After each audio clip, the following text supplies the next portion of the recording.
lebih menarik lagi adalah BGN sendiri menandatangani kerjasama dengan Danone. Kita tahu banget Danone itu adalah salah satu perusahaan susu formula. Next please.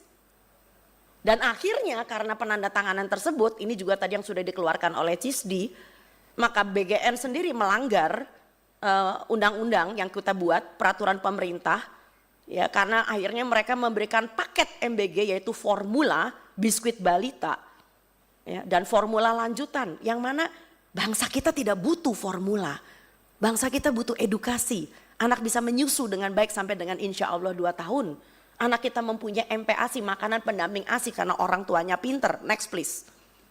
Dan pemerintah dalam hal ini Kementerian Kesehatan sudah punya poster segede gaban kayak begini, bahwa ternyata bayi usia 6-8 bulan itu ASI masih 70%.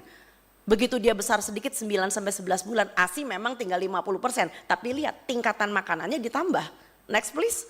Begitu anak ini sudah tahu 1 tahun, maka ASI tinggal 30%, bukan dijejelin susu formula, bukan dijejelin susu manis.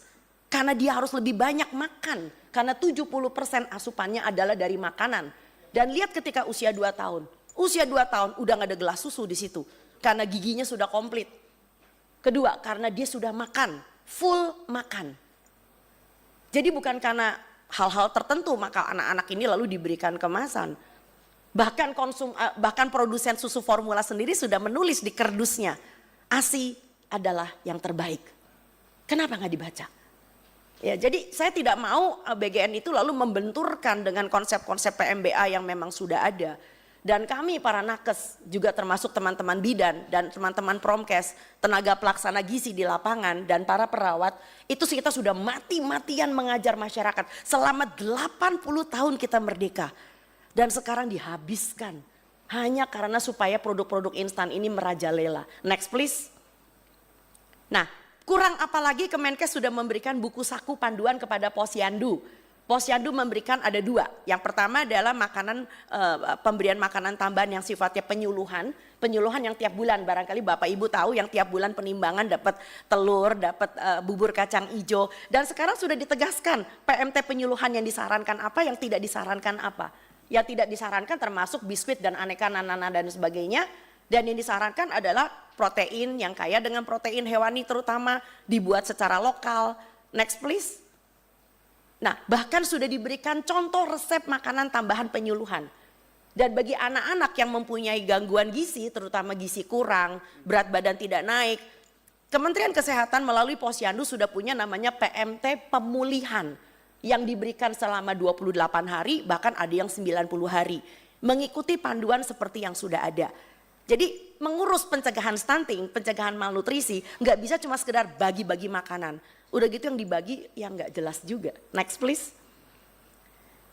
Nah, itu sebabnya kenapa kami mengambil kesimpulan perlu ada 4 reformasi dan 5 rekomendasi.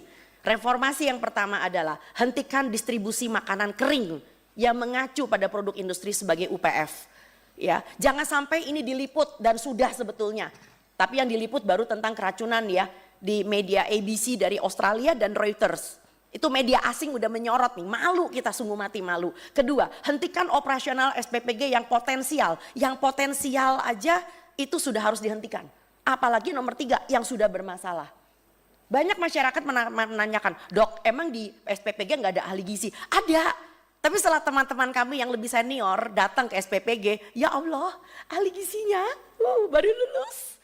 Dan lebih lucu lagi mereka nggak ngerti kalau ditanya apa itu HACCP, hah? HACCP, hewan apa itu? Loh ya ahli gizi orang ngerti. Ya emang jam terbangnya masih kurang.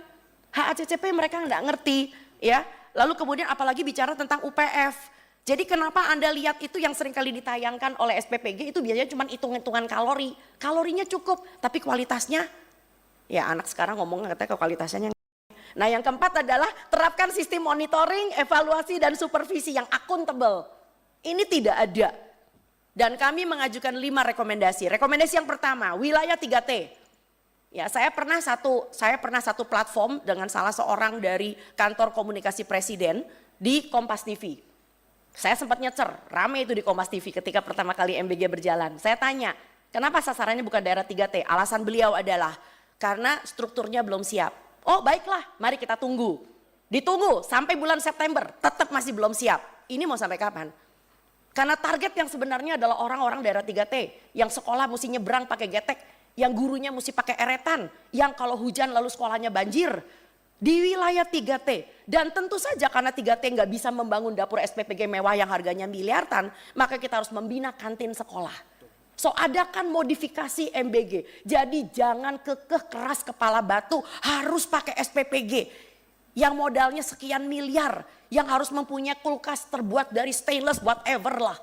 Ya tapi kan kantin bisa diberdayakan. Ya, latih, didik dan awasi para pemilik kantin. Kedua, kerjasama sekali lagi bangun dengan Dinkes. Kerjasama dengan puskesmas. Karena kesehatan lingkungan puskesmas itu adalah bagian dari wilayahnya. Sebagai layanan supervisi, monitoring dan evaluasi. Bukan dengan BPOM.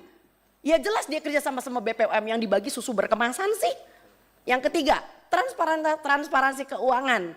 Di mana dapur dan penyedia diketahui publik. Nggak diem-dieman. Yang keempat, buktikan bahwa terjadi edukasi makanan bergizi. Karena ini adalah janji dari BGN. Supaya masyarakat kita tuh bisa, anak-anak itu nggak buang-buang sayur. Kalau sayurnya nggak doyan, nggak semua sayur berdaun kan. Ada yang namanya wortel, ada yang namanya labu siem.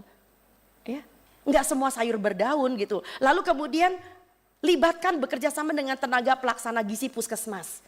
Ya, TPG kita tuh marah-marah loh. TPG kita mengatakan kita kayak dicuekin kayak pot kembang, cuma taruh di pinggir aja. Dan guru-guru lebih kesian lagi, sekarang punya istilah baru, Master of bagi-bagi makanan. Udah gitu kalau traynya hilang disuruh bayar 80.000, astagfirullah. Yang ketiga, alokasikan menu lokal sebagai 80% isi MBG di seluruh wilayah. Ya, saya pengen anak Papua bisa makan ikan kuah asam. Saya pengen anak Sulawesi bisa makan kapurung. Tapi yang terjadi dari Lokna sampai dengan Papua yang dibagi adalah burger. Di mana tepung terigu tidak pernah tumbuh di bumi Indonesia. Nggak ada anak muda yang tahu bahwa gandum tidak tumbuh di bumi Indonesia.